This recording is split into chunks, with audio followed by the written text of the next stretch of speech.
Story doesn't end in happiness. Atalanta and Meleager's marriage was plagued with regret. Atalanta, still driven by her need for freedom, felt trapped by the very love she couldn't escape. And in the end, Meleager, whose destiny was also marked by the gods, tragically died before she could ever truly be free. Atalanta's story is a tale of love, fate, and the clash between personal destiny and desire. Despite her unmatched strength and independence, her fate was sealed by love, and her story remains a tragic reminder of how even the most powerful can be brought down by what they cannot control. If Atalanta's bittersweet story of fate and love left you in awe, subscribe for more untold Greek myths and the heroes who shaped the ancient world. You've heard of a goddess whose beauty was unmatched. But what if I told you that her beauty wasn't what it seemed? In fact, her allure led to some of the darkest consequences in ancient myth. This goddess, adored by many, held the power to captivate anyone with a mere glance. She was so beautiful that her charm could sway the gods, kings, and mortals alike. But this beauty came with a deadly price. The goddess we're talking about is none other than Aphrodite, the Greek goddess of love and beauty. While she is often depicted as the epitome of grace, sensuality, and allure, her beauty was more of a curse than a gift. Aphrodite's powers extended beyond just physical beauty. Her charm was irresistible, but it came at a cost. Her very presence could bring turmoil. Many heroes and kings fell victim to their obsession with her. Take Paris, for instance. His decision to choose Aphrodite as the fairest of the goddesses set in motion the events that led to the Trojan War. His desire for her beauty caused the death of thousands and the fall of Troy. But Aphrodite's beauty didn't just destroy men, it could break gods too. The tale of her and Ares, the god of war, exemplifies this. While Aphrodite was married to Hephaestus, the god of blacksmiths, her passionate affair with Ares led to chaos among the gods. Her beauty wasn't just about attraction, it caused jealousy, betrayal, and ultimately destruction.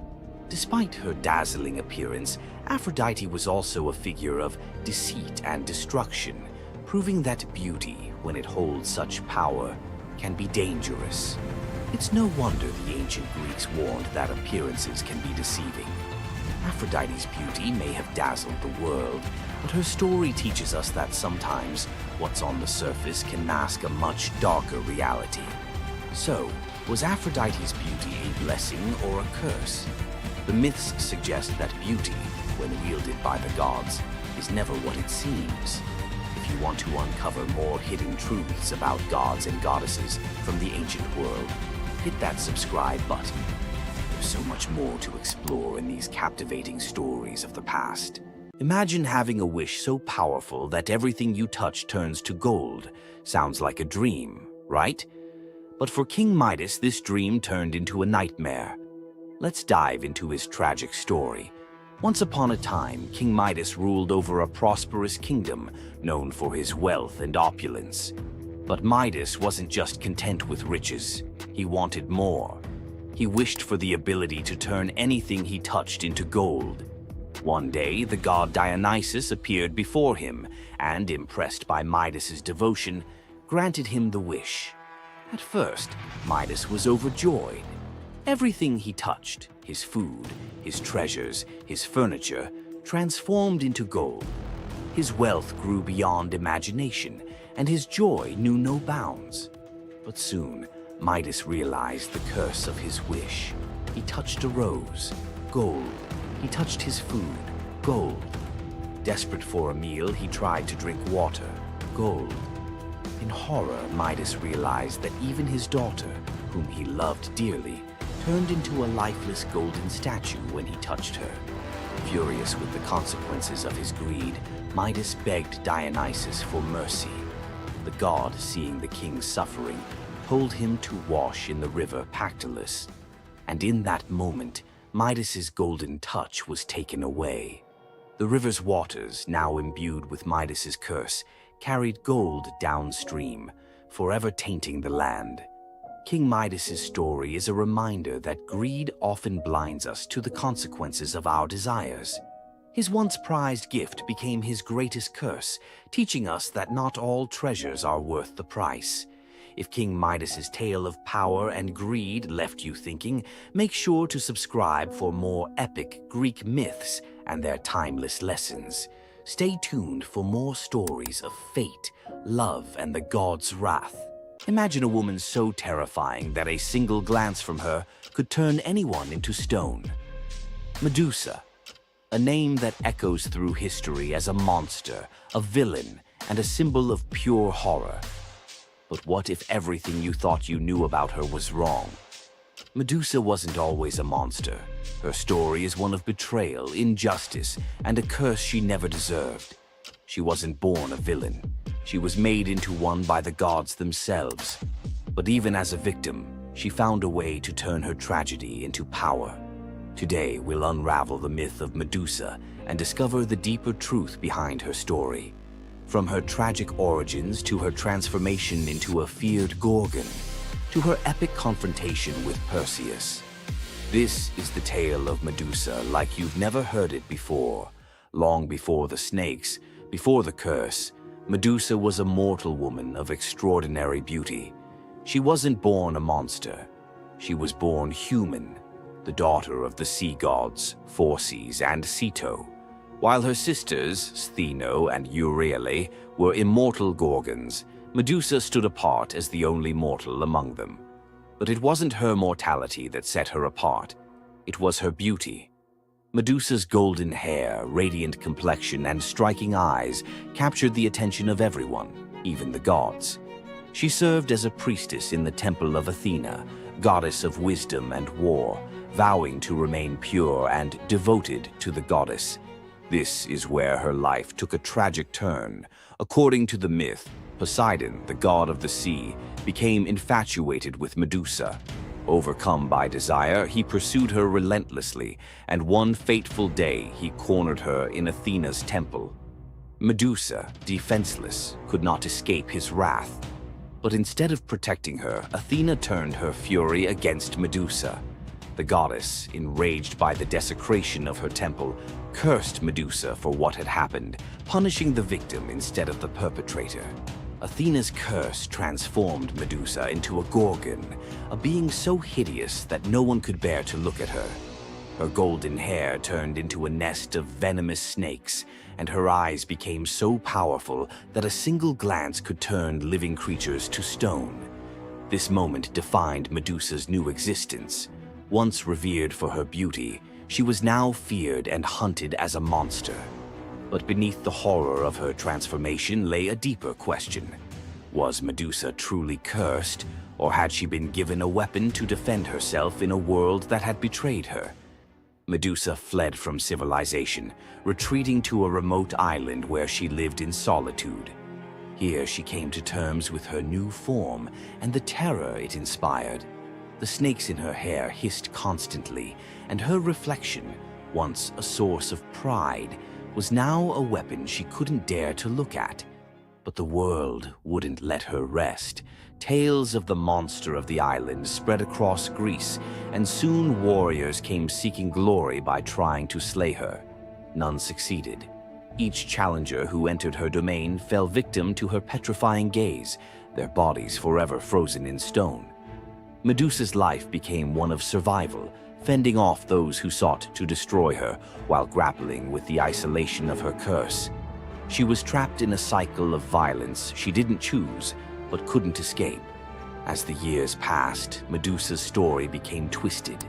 In the eyes of mortals, she was no longer the victim of a cruel curse, but a monster to be feared. The tragic young woman was lost to legend, replaced by the image of a terrifying villain. Enter Perseus, a young demigod with a destiny to fulfill. Tasked with bringing back Medusa's head as proof of his strength, Perseus embarked on a perilous journey to find her. But unlike the warriors before him, Perseus wasn't relying solely on his skill. He had the favor of the gods. Athena and Hermes provided Perseus with gifts to help him on his quest. Winged sandals to fly, a reflective shield to avoid Medusa's gaze, and a sword sharp enough to cut through anything.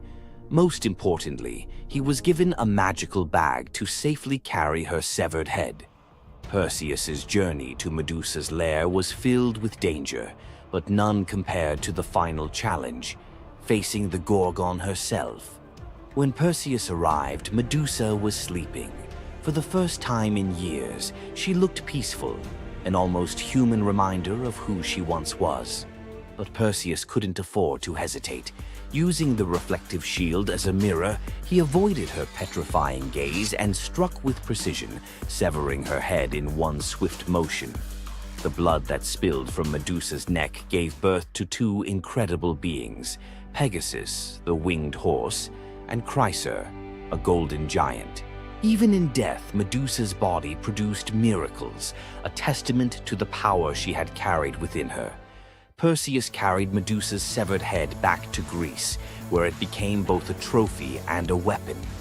Her gaze retained its power, turning enemies into stone, and Perseus used it to defeat his foes and protect his people. But Medusa's story didn't end with her death. Over time, her image transformed from that of a monster to a symbol of strength and defiance. Women, especially, began to reclaim her story, seeing her as a figure who resisted the gods and survived unimaginable betrayal. Today, Medusa is more than a mythological figure. She's an icon. Her face appears in art, literature, and even modern movements that challenge systems of power and oppression. But the question remains, was Medusa truly a monster, or was she a victim of a world that feared her power? Medusa's story is a reminder that myths are more than just tales of gods and heroes. They're reflections of human nature, of the injustices and triumphs we still see today. So, what do you think? Was Medusa a villain, or was she a misunderstood symbol of resilience? Leave your thoughts in the comments. Give this video a like if you found her story as fascinating as we did. And don't forget to subscribe to the channel for more deep dives into the myths and legends that continue to shape our world. Until next time, keep questioning, keep exploring, and keep looking beyond the surface. We all know Zeus, king of the gods, whose power seems absolute. But there's an ancient force even he won't cross. This is the story of how Zeus was humbled by the goddess of night herself, Nyx. Long before Zeus, there were primordial gods who were the universe's core forces.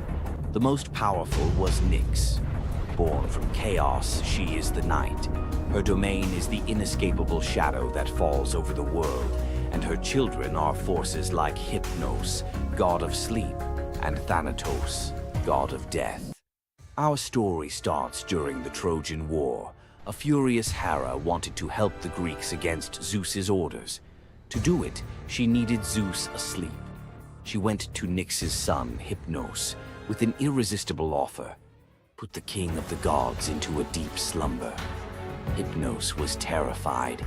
He'd helped Hera once before, and when Zeus woke up, his rage was legendary.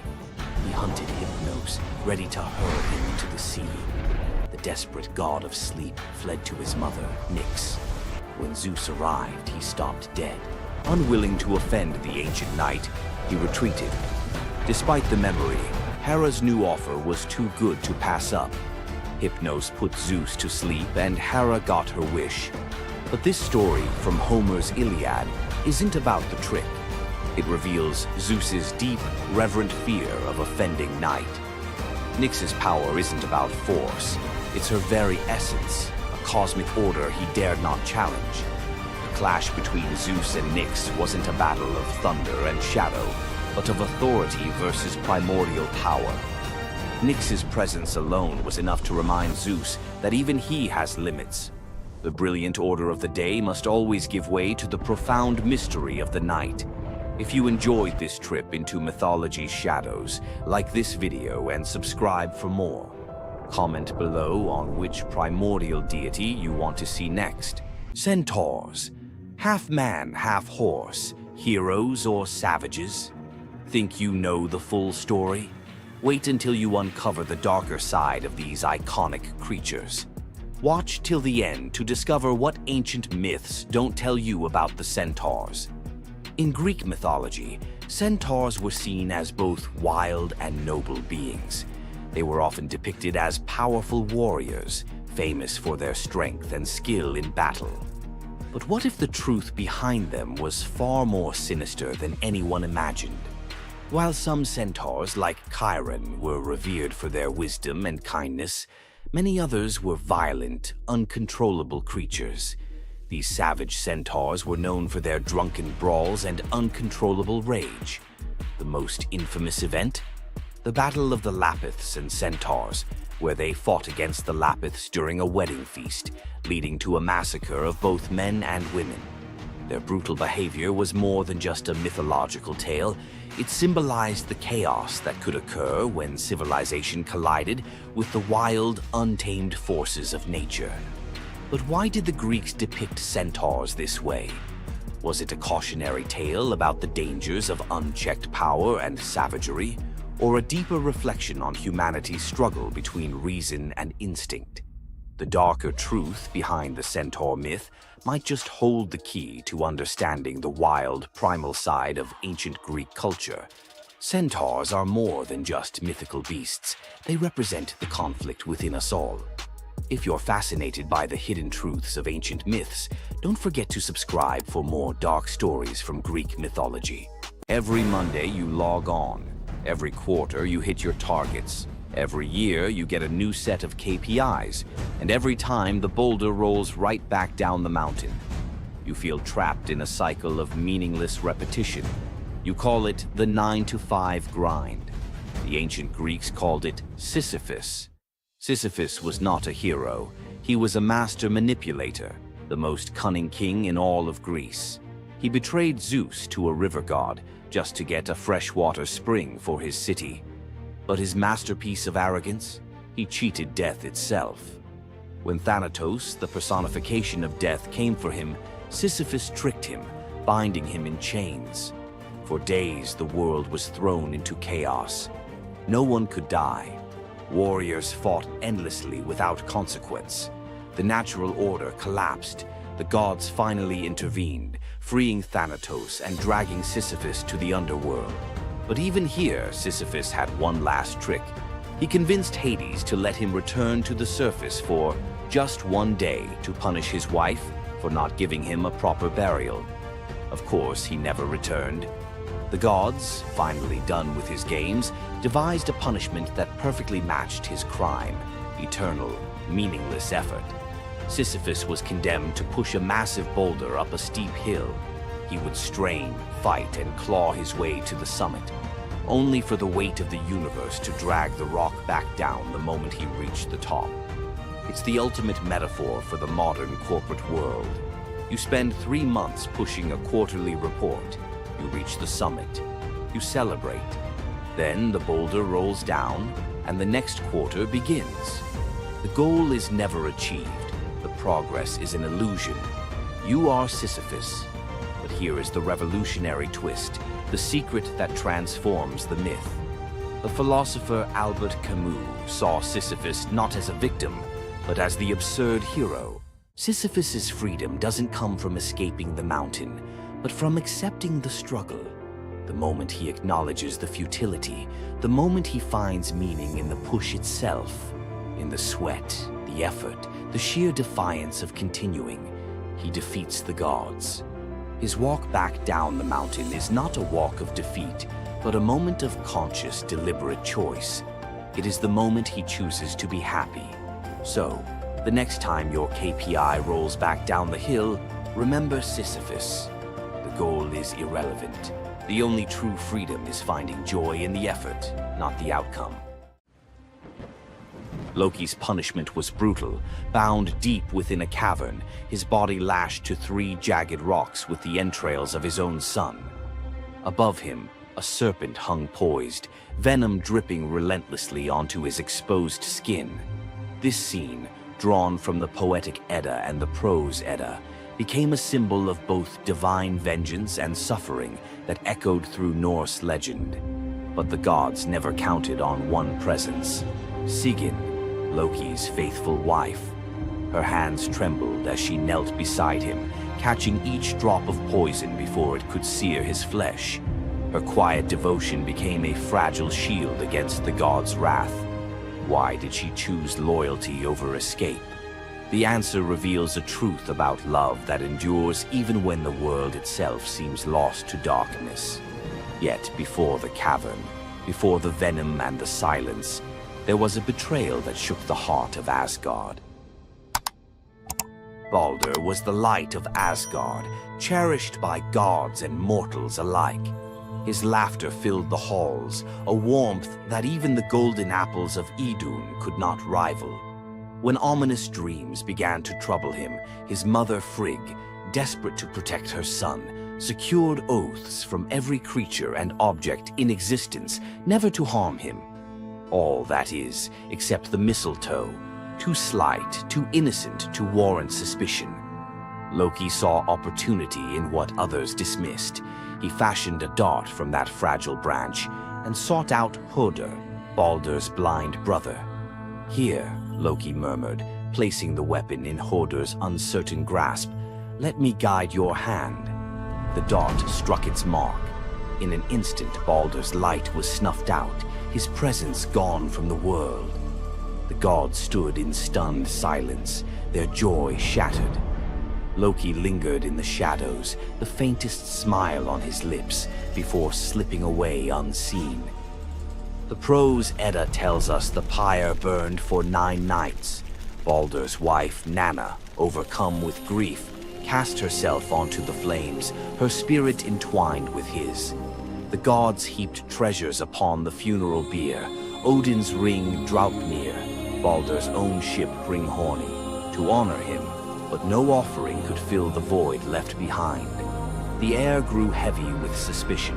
As the smoke twisted skyward, word spread of an old woman whispering to Hoder in the moments before the fatal blow. When Thor forced the truth from a trembling servant, silence fell like a shroud. Loki's name was not spoken, but its weight pressed upon every heart. The gods had tolerated his mischief, his clever lies, even the theft of Sif's hair.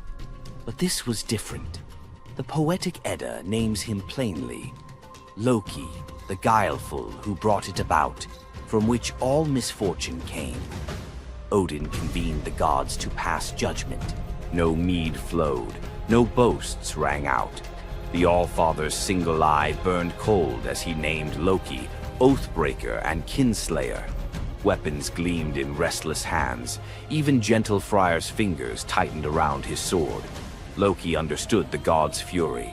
He fled Asgard, his mind racing with schemes. As told in the prose Edda, he built a lodge in the mountains, doors on every side, always watching for his pursuers. Still, he could not outrun their vengeance.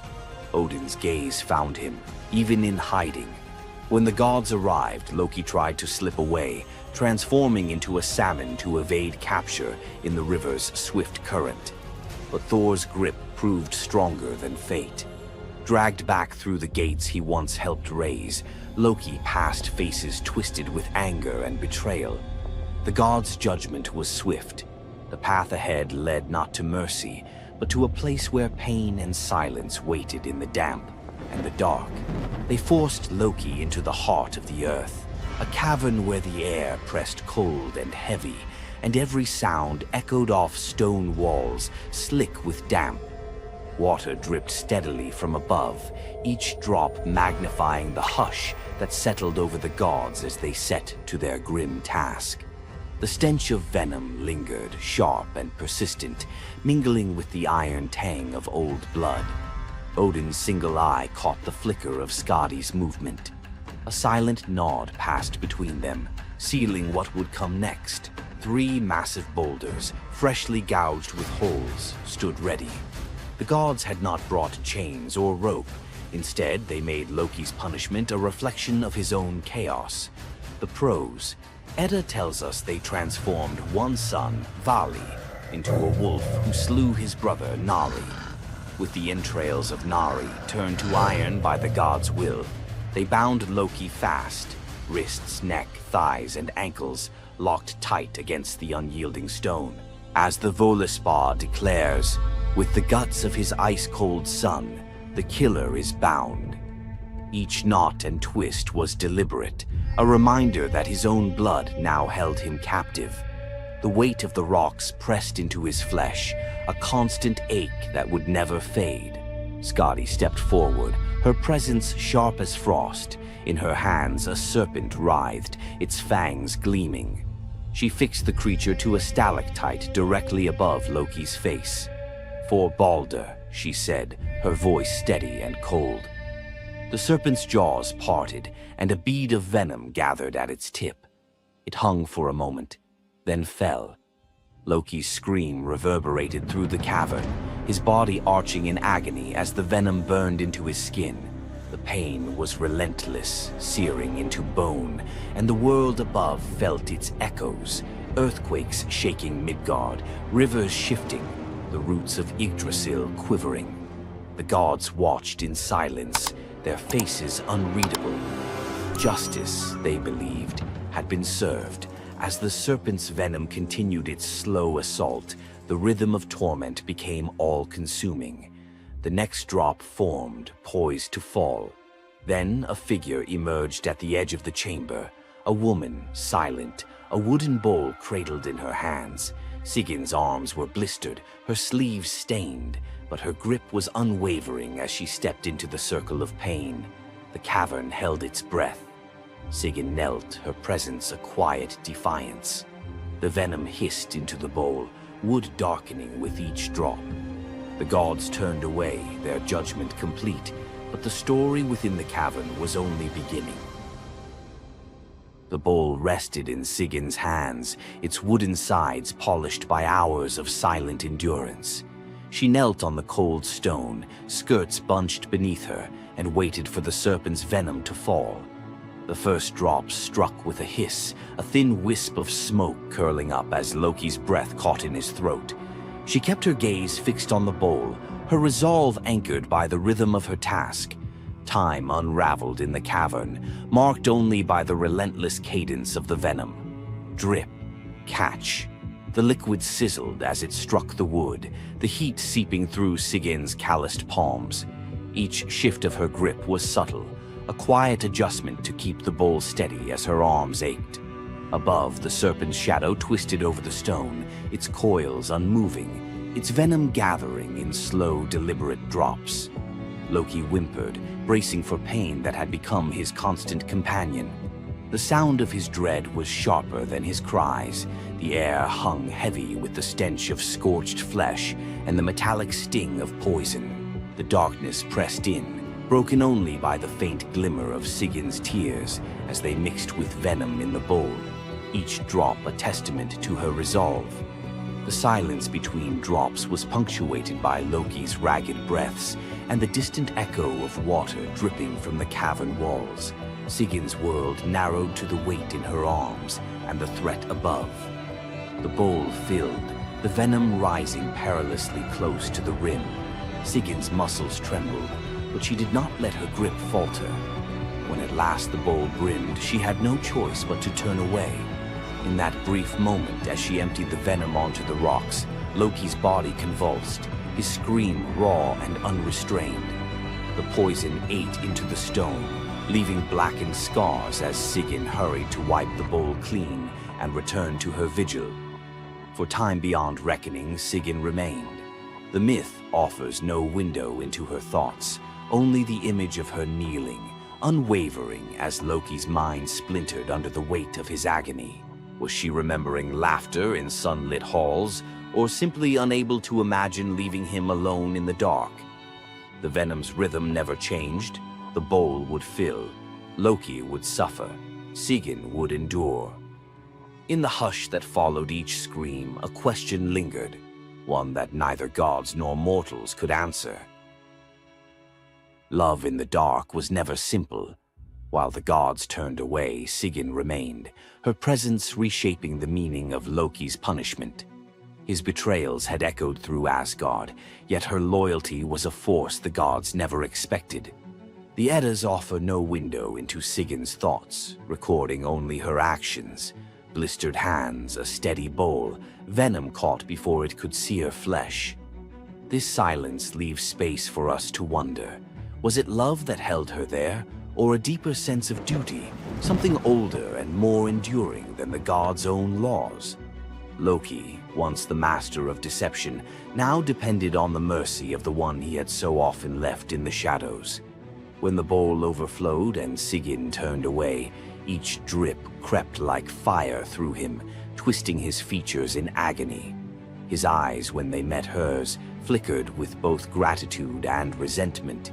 He needed her, but the venom's torment mingled need with bitterness. Still, Sigyn returned every time, catching the next drop before it could fall. The myths do not say what passed between them in those moments, only that she stayed, her resolve unbroken. Scholars often call Sigyn the embodiment of loyalty, the ultimate symbol of spousal devotion. Yet, her sacrifice was more than an act of love. It was a quiet rebellion. By kneeling in the cavern, she defied the gods' vision of justice. Odin had crafted Loki's punishment to be absolute, to break him alone in the dark. Sigyn's refusal to abandon her husband became a shield, her presence a silent protest that denied the gods complete victory. The Eddas never assign her a motive, leaving modern readers to fill the silence with their own questions and interpretations. Was her endurance an act of compassion or a challenge to the order imposed by the gods? Each drip marked the passage of time, each bowlful a measure of suffering and steadfastness. Loki's laughter, once quick and sharp, faded into broken gasps. His words, sometimes curses, sometimes pleas, found no purchase. Sigyn's hands grew raw and ruined, but she did not falter. The cycle of pain and mercy continued, unbroken. In the end, it was not just Loki who endured the gods' punishment. Sigyn's vigil transformed it, turning isolation into a shared ordeal. In the darkness, her silent defiance and unwavering love became part of the myth, a testament to the power of presence, even when the world has turned away.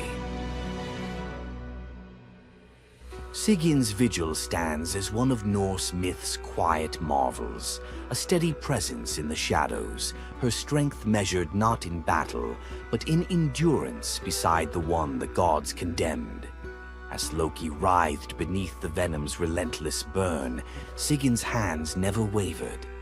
The Eddas remember her not for words or deeds of glory, but for the silent rhythm of her care. Her story reminds us that sometimes love endures in darkness. Sigyn's vigil continues until the twilight of the gods, Ragnarok, whenever that may come. Would you have stayed? If Sigyn's silent strength moved you, let us know in the comments or share your favorite Norse hero below. Thor, the thunder god, woke up to find his greatest nightmare had come true. Mjolnir, his mighty hammer that could level mountains and control lightning itself, was gone. Without it, the thunder god was powerless, vulnerable, and mocked. The weapon that defined his very identity as protector of Asgard had vanished without a trace. But what happened next would humiliate him more than any defeat in battle. To get his hammer back, Thor would have to do something that went against every fiber of his warrior identity. You won't believe the disguise he ends up in. It all began on what should have been an ordinary morning in Asgard. Picture Thor reaching for the leather grip that had been at his side for countless centuries, his fingers closing around nothing but empty air. The spot where Mjolnir should rest felt cold and wrong, like a missing tooth that your tongue keeps finding. Thor's morning routine, as predictable as sunrise over Asgard's golden halls, shattered in that single moment of realization. The hammer forged by dwarven masters, the weapon that could summon lightning and level mountains, had vanished without so much as a whisper of sound. The initial shock hit Thor like a physical blow. His hand remained suspended in space, still reaching for what wasn't there. Then panic crept in, cold and relentless. He let out a blood-curdling roar of sheer rage, the whole palace trembling. Without Mjolnir, he was powerless, vulnerable, and mocked, stripped of the weapon that made him Asgard's primary defender. The enemies that prowled the borders of the 9 realms knew about his mighty hammer. They counted on Thor's strength to keep them at bay. Now that strength was gone. Word spread through Asgard's halls faster than wildfire. The other gods gathered in emergency council, their faces grave as they grasped the full scope of the crisis. Odin's ravens had brought no news. The watchmen at the gates had seen nothing. Mjolnir had simply disappeared, as if it had never existed at all. The assembled gods understood what Thor's loss meant for their realm. Asgard stood vulnerable, its greatest protector reduced to a shadow of his former self. Loki stepped forward through the crowd of worried gods, his familiar, cunning smile playing at the corners of his mouth. He offered to investigate the theft using his shape-shifting abilities, volunteering to venture where other gods could not go undetected. The council accepted his proposal immediately, desperate for any lead in their search. Thor watched his brother prepare for the mission, knowing that Loki's success or failure would determine his own fate. Loki first borrowed Freya's magic feathered coat, allowing him to fly in falcon form to Jotunheim without raising alarms. Each dead end pushed Thor deeper into desperation. He imagined facing his enemies defenseless, their laughter echoing as they realized the thunder god carried no thunder. The trail finally led to the most dangerous territory of all, Jotunheim, the realm of the giants. Loki strode into the council chamber with the confident gait of someone who had solved a mystery, but his expression carried an ominous weight. The giant Thrym, lord of the frost giants, had openly boasted about his theft from his massive throne of ice and stone. He had buried Mjolnir 8 leagues beneath the frozen earth of his realm, thrice deeper than any giant's hall, he claimed, placing it where even Thor's strength would be useless. Thrym had what he thought was a simple demand for the Norse gods. He wanted the beautiful goddess Freya as his bride in exchange for the hammer's return. The giant had fixated on her legendary beauty and grace, convinced that possessing both Mjolnir and the goddess of love would make him the most powerful being in all the 9 realms. His arrogance knew no bounds as he described his elaborate wedding plans to Loki, speaking of golden halls and feasts that would last for weeks. Thrym believed the gods had no choice but to accept his terms. When Loki spoke to the council about Thrym's demand, the council fell silent. Freya's reaction shattered the tense quiet that followed Loki's report, causing her rage to break the Brysinger necklace, its gems scattering across the floor in glittering fragments. She declared she would rather throw herself into the deepest ocean than marry the frost giant who dared make such a demand. The gods found themselves trapped in an impossible situation. They could sacrifice one of their most beloved goddesses to a giant's lust, or they could leave Thor permanently weakened and Asgard vulnerable to every enemy that prowled the borders. The council erupted in frantic debate. Some suggested launching a full assault on Jotunheim, but Thrym's fortress was impregnable and his army vast. Others proposed trickery or negotiation, but every path led to either devastating war or humiliating surrender. Heimdall, the far-seeing guardian who watched over the Rainbow Bridge, had remained silent throughout the heated discussions. When he finally spoke, his words stopped every conversation in the hall. His suggestion was so outrageous, so completely unthinkable, that even Loki's jaw dropped open in shock. The gods stared at Heimdall as if he had lost his mind, but they were out of other options. What he proposed, however, would challenge everything Thor stood for as a warrior. Heimdall's words hung in the air like a challenge to the very foundations of Norse honor.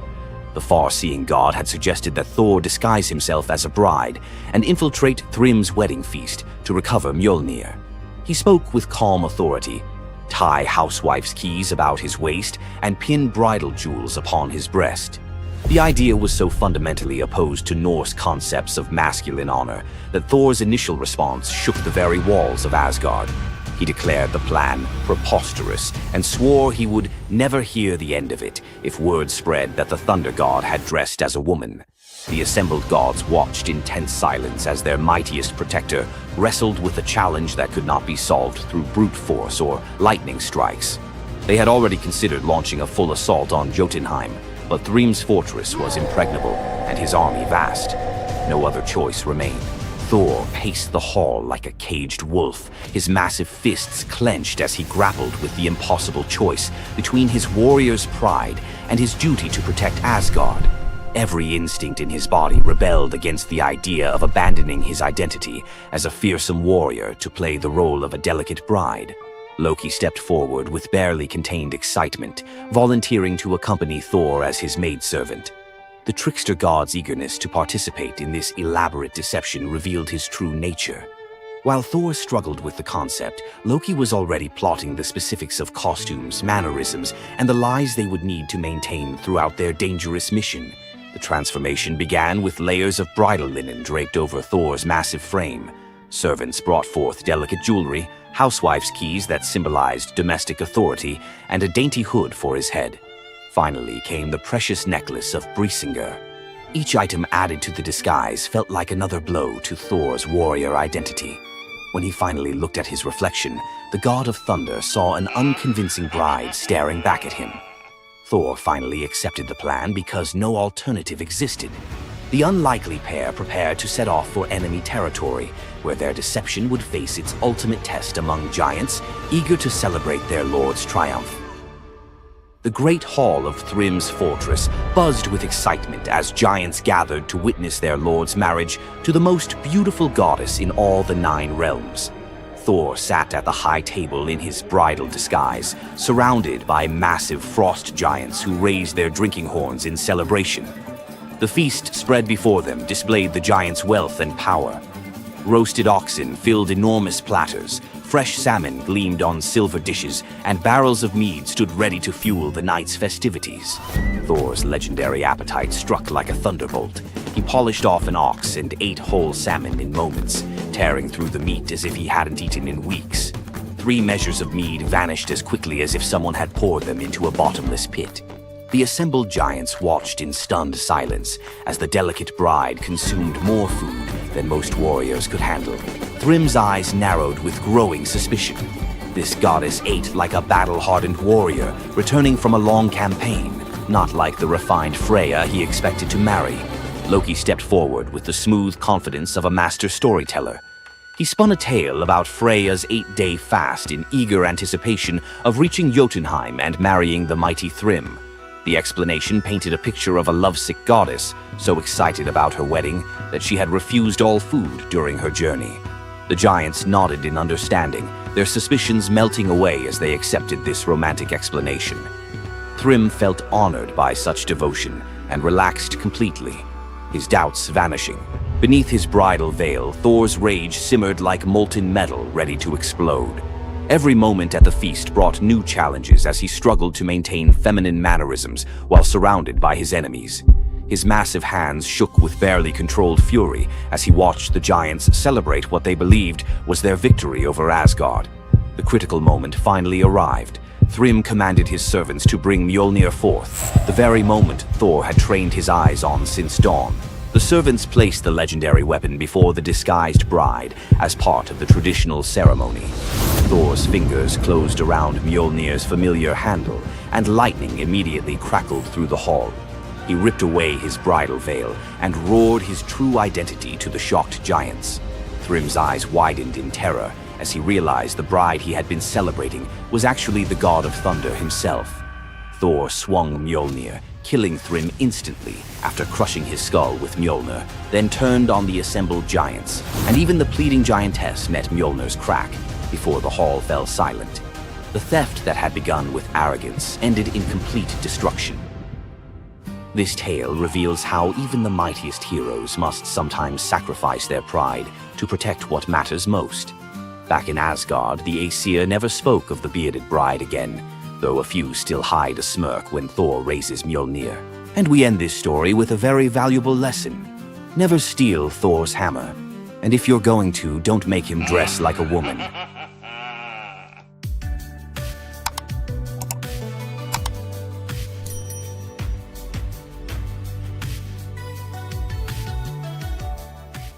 What makes Zeus, the mighty king of the Greek gods, one of the most fascinating figures in mythology? Is it his unparalleled power over the skies, his cunning strategies, or the sheer drama of his endless affairs? While his tales are legendary, there's one story that stands out: the epic battle that earned Zeus his throne, the Titanomachy. This isn't just a story of a god's rise to power, it's a tale of rebellion, alliances, betrayal, and the ultimate struggle between two generations of divine beings. Stay with us as we dive into the myth of the Titanomachy, Zeus's role in overthrowing the Titans, and the secrets that shaped his reign. Before Zeus became the king of the gods, his father, Cronus, ruled the cosmos. Cronus was the youngest of the Titans, a race of primordial deities born of Uranus, the sky, and Gaia, the earth. The Titans were immensely powerful, but also deeply flawed. Cronus had gained power by overthrowing his own father, Uranus, in a brutal act of betrayal. But just as Cronus had betrayed his father, a prophecy loomed over him, warning that one of his own children would overthrow him. To prevent this, Cronus took a horrifying precaution. He swallowed each of his children as they were born, imprisoning them in his stomach for eternity. But Gaia, the ever-watchful mother of the gods, wasn't about to let this happen again. When Rhea, Cronus's wife, gave birth to Zeus, Gaia devised a plan. Rhea tricked Cronus by handing him a stone wrapped in swaddling clothes, which he swallowed, believing it was his newborn son. Meanwhile, Zeus was spirited away to a hidden cave on the island of Crete, where he was raised in secret. Zeus grew up under the care of nymphs and a goat named Amalthea, who nourished him with her milk. As he matured, Zeus learned of his father's tyranny and vowed to free his siblings and challenge Cronus's rule. Zeus couldn't take on Cronus and the Titans alone. He needed allies. His first move was to rescue his siblings trapped inside Cronus.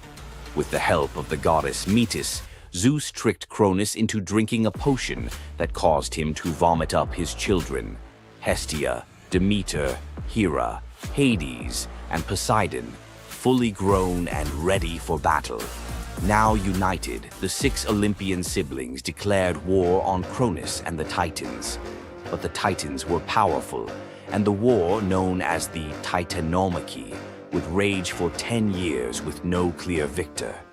Realizing they needed an advantage, Zeus turned to the most unlikely of allies, the Hecatonchires and the Cyclopes. These were monstrous children of Gaia and Uranus, imprisoned in Tartarus by Cronus out of fear of their immense power. The Hecatonchires had 100 hands and unparalleled strength, while the Cyclopes were master craftsmen. Zeus descended into Tartarus, defeated its terrifying guardians, and freed these imprisoned beings. In gratitude, the Cyclopes forged weapons for Zeus and his brothers.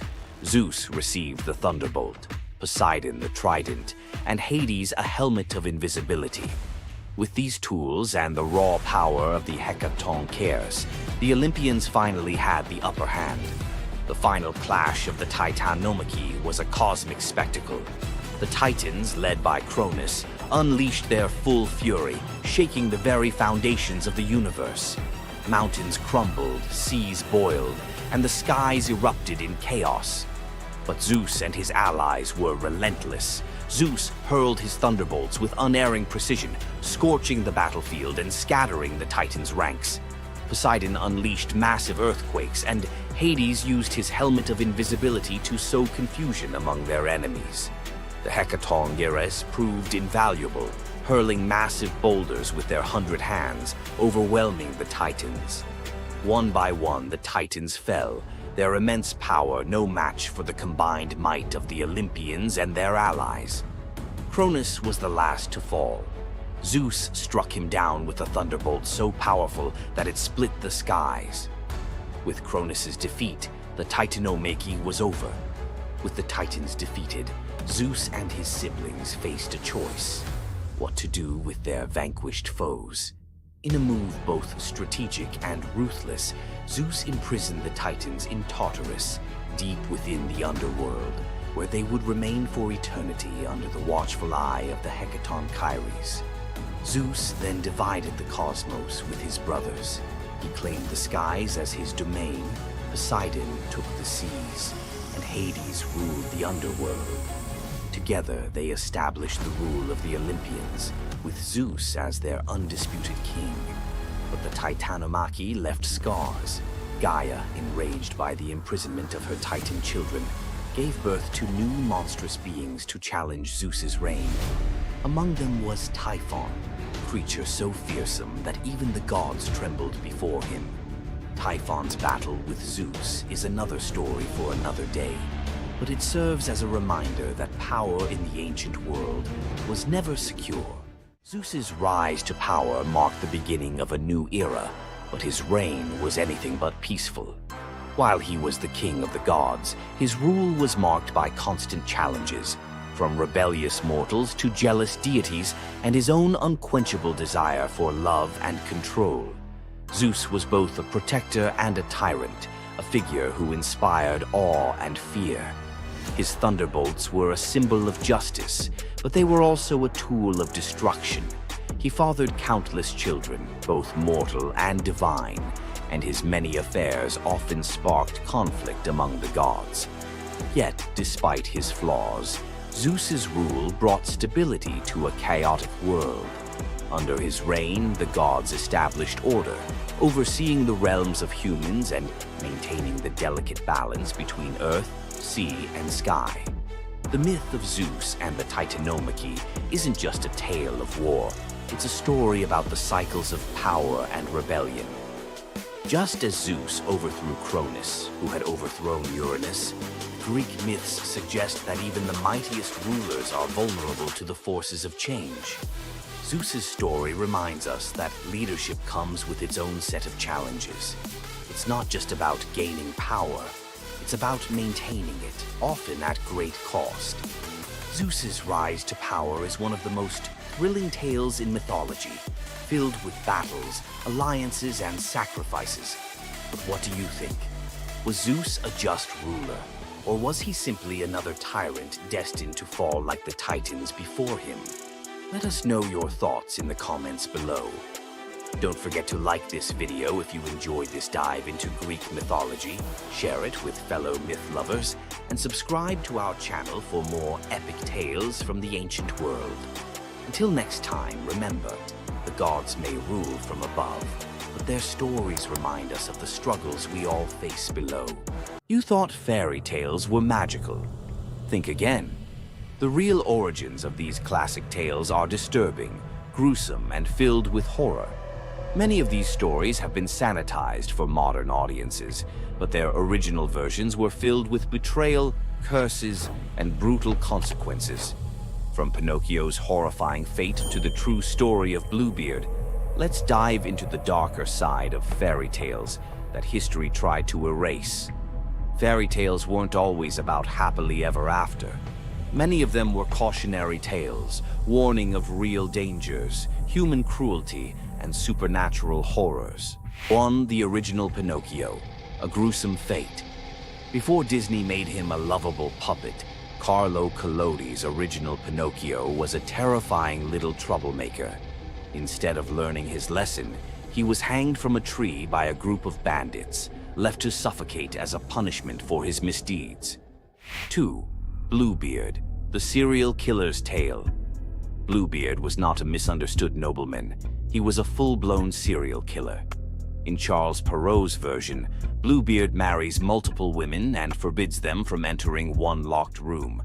When his latest wife disobeys, she discovers the corpses of his past wives, hanging from hooks. He nearly kills her too, but she's saved at the last second by her brothers. Some believe this gruesome tale was inspired by real-life figures like Gilles de Rais, a nobleman convicted of horrific crimes. 3.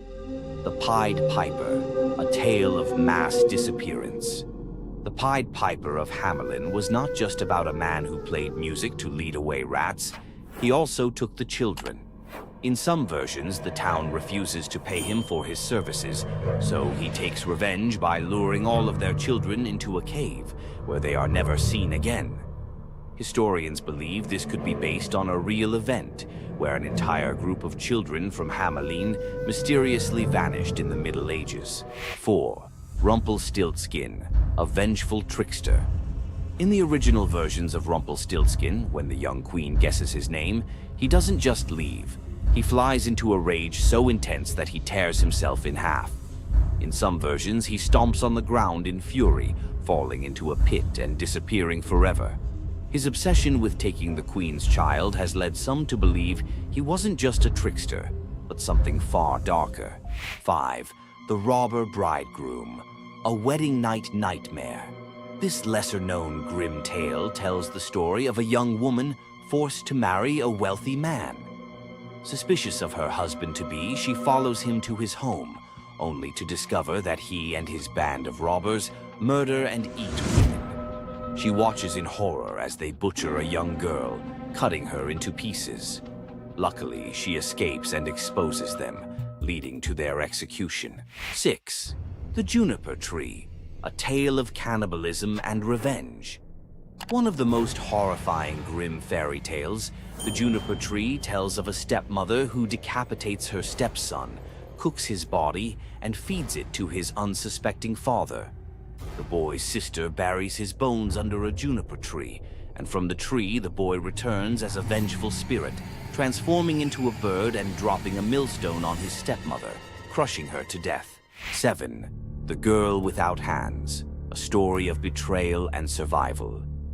In this disturbing fairy tale, a poor man accidentally sells his daughter to the devil in exchange for wealth. When she resists the devil's temptations, her own father chops off her hands to fulfill the bargain. Eventually, she escapes, gains magical silver hands, and finds a happier fate, but not before enduring unimaginable suffering. Why were these stories so disturbing? Fairy tales weren't just for children. They were warnings, morality lessons, and sometimes outright horror stories meant to instill fear and obedience. Over time, many of them were altered, softened, or rewritten to make them more acceptable. Which of these dark fairy tales shocked you the most? Want to uncover more forgotten stories and chilling legends? Subscribe now and dive into the forgotten history of fairy tales. What would you do if you gave up everything for love, only to be betrayed by the one you trusted most? In the Greek myth of Medea, love led to ultimate revenge, and the consequences were deadly. Let's dive into this tragic tale. Medea, a sorceress of immense power, fell in love with Jason, the leader of the Argonauts, when he came to her homeland seeking help. Medea, who was deeply in love with him, used her magic to aid him in his quest for the Golden Fleece. She betrayed her own family, murdered her brother, and helped Jason achieve his goal, all out of love for him. Once Jason had the fleece, Medea fled with him to Greece, where they started a life together. But as time went on, Jason's love for Medea faded. He decided to marry Glauce, the daughter of Creon, the king of Corinth, in an effort to secure a more powerful position. Medea, heartbroken and furious at the betrayal, decided to exact her revenge. She used her powers to craft a poison so deadly that it would burn Glauce alive when she put on a beautiful dress that Medea had sent her as a gift. But Medea didn't stop there. In her grief and rage, she murdered her own children, Jason's children, to ensure he would suffer the most for his betrayal. The pain of losing everything she loved was unbearable, and Medea, having left nothing behind but destruction, fled to Athens, leaving Jason to wallow in his sorrow and regret.